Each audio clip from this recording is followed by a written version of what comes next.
Hello everyone, this is our daily recap video. We decided to put 2 days into one, as yesterday was a fairly busy day for us, and we just thought that we joined things together because there were a few stocks that we alerted yesterday which we had to hold on until today, and we decided that we just make everything together. So May the 31st was a pretty nice day for us. It was quite interesting. Our picks were going up and down, and then finally did break out, and then somewhat came back down to where they were before.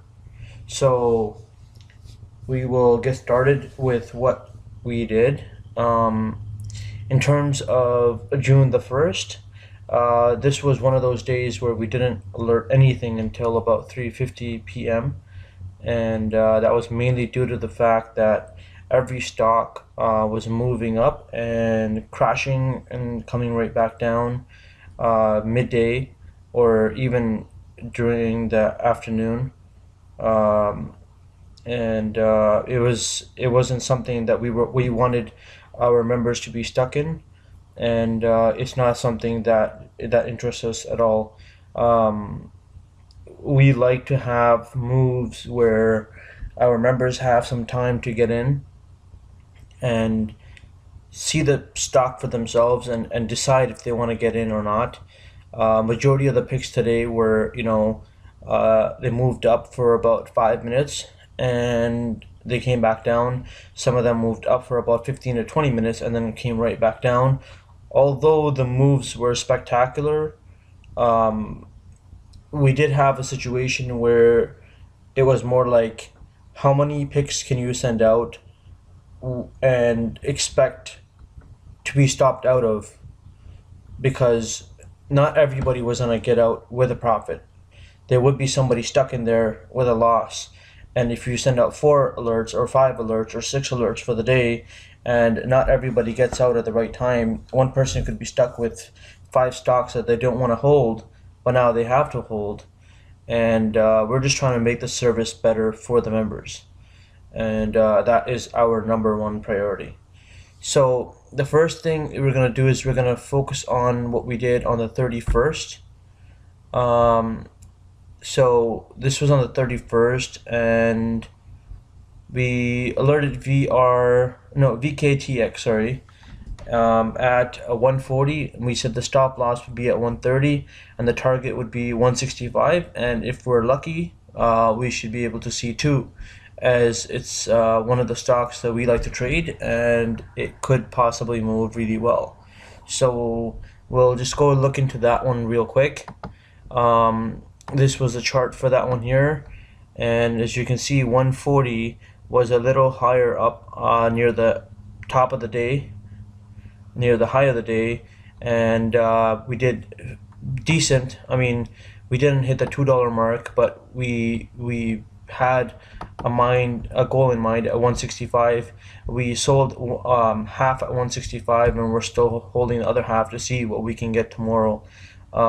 We got a high of 168. It looked like it could have gone.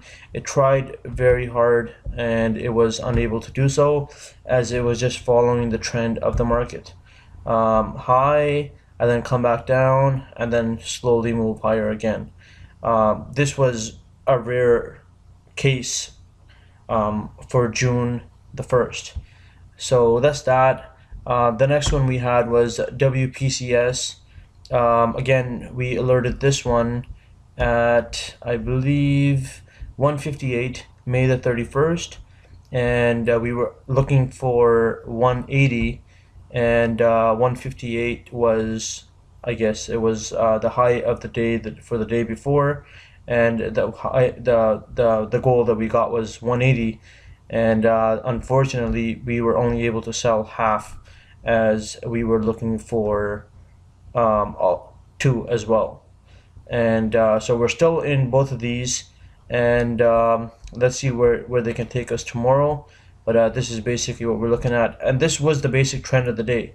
So we didn't get into these stocks assuming that this was going to happen the next day. We got in because we like to see stocks move higher little by little, and basically this followed the trend of the day. And we'll start off with KOOL. This was one of the stocks that showed up on our scanner. We wanted to see if it was worth it or not. We were watching it around 3 o'clock. We were looking to alert to our members, and the problem is that it didn't really give us many options in terms of alerting. By the time the members get the alert and they get their order in, you're not going to have much time here. So this is a 1 minute chart. We saw it around 3 o'clock. By the end of this 1 minute, we were looking at 325, and the next minute was 340, and 2 minutes later we were looking at 369. We didn't alert it. It was not worth it. Somebody scammed traders for a nice amount here. Good for them, but we're not in it for that sort of those goals. We're in it to make our members money, and we knew this wouldn't work, so it wasn't alerted. The next one was CBMX. Unfortunately, as you can see, that KOOL started moving around 11:15, and we were watching KOOL after this move here, and the way this thing came down is what gave us an idea of what KOOL might end up doing. So yes, this was a very nice move. This also showed up on our scanner. We also thought that we should possibly get in, and the same thing again. It just didn't seem right. We could have gotten in from 359 or even the 370 mark to a higher move, but again, it was just one of those feelings that you had that your members would be stuck in the trade, and it would just be a bad move overall. It would be extremely difficult to get everybody to get out, especially if they got in, let's just say around the 360 mark. It would be difficult to have everybody get out because most people assume that the stock will go up higher and higher. Normally, we trade stocks that go up on a more diagonal level, is not more of a vertical level, and this is basically that. So these were the ones that we were looking at. Again, everything just kept on falling and falling. Another idea of a stock that did the similar thing was FORD, and same concept. Just move higher and just come back down. So they basically, what they wanted to do was they wanted to throw off our timing.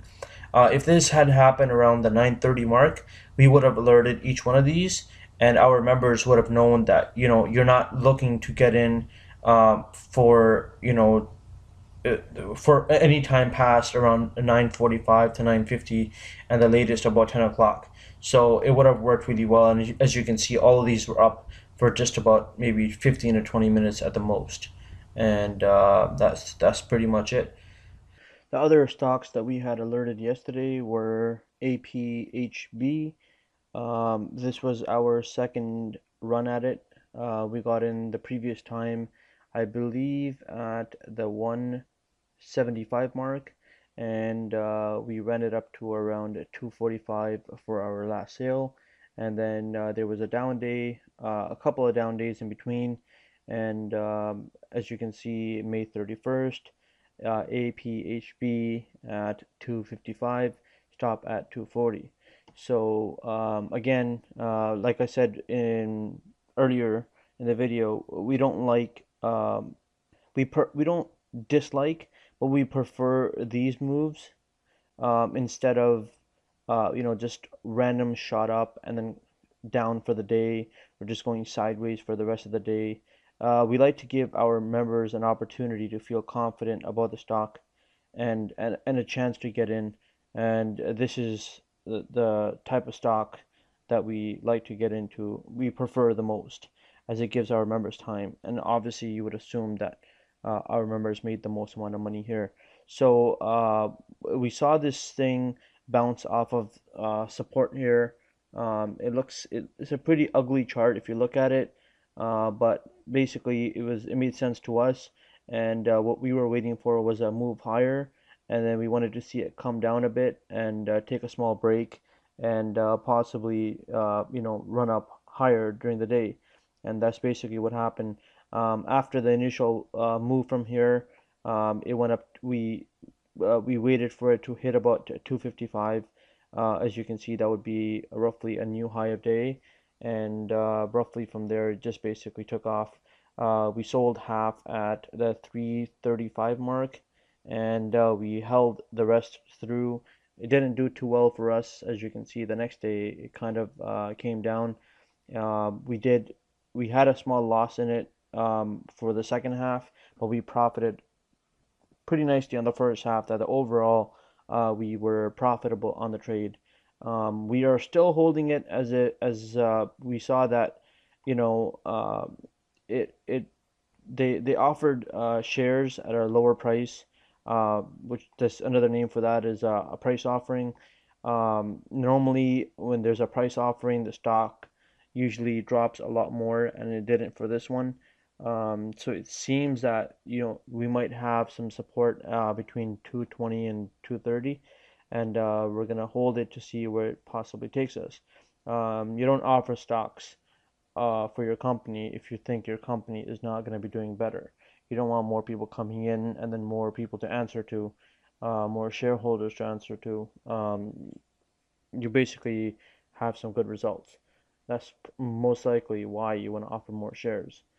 Um, so the next one that we have here is OPGN. We saw this at around the 145 mark. We wanted to get in. We tried very hard around the 150 mark, the 150 mark, 155 mark, the 160 mark. We kept on putting our orders in. Finally, we got the ask around 167, and at that time the bid was around 145 as well. And we said, hey, listen, if it's gonna move, we know it's gonna move higher because it showed up on our scanner, and based on our experience, this is gonna bring us some good results. So we said, hey, even if you have to buy at 165, you sell it at $2, 220, you'll be okay. And that's basically what we had here. OPGN buy order at 165, our order filled, and we're just gonna go over that real quick. So again, we were watching this from the 145 mark. It did a similar pattern, had a similar pattern to the stock as we were looking at before, APHB. It went up, came back down, tested support, and continued higher. And our order was filled around 165, which was around this area, and that's luckily there was a lot of volume there as well, and we were able to get in into that area there. So we didn't sell into this pump here. We thought that we thought it would come down and potentially move higher. It came down, it didn't move higher, and most of our trades were taken out at roughly the 195 mark. It wasn't the best trade of the day, but again, we were looking for higher highs, and we didn't get those higher highs, but we knew that this was a good chance of where to get out. So overall, it was a pretty nice day. That's pretty much what we had there. We are still holding VKTX and WPCS. We don't know what the market's gonna hold for tomorrow. It does look like we're on a nice bullish run, and let's see where that takes us. So, I mean, I appreciate you stopping by to watch this video, and wish you the best of luck. Have a nice day.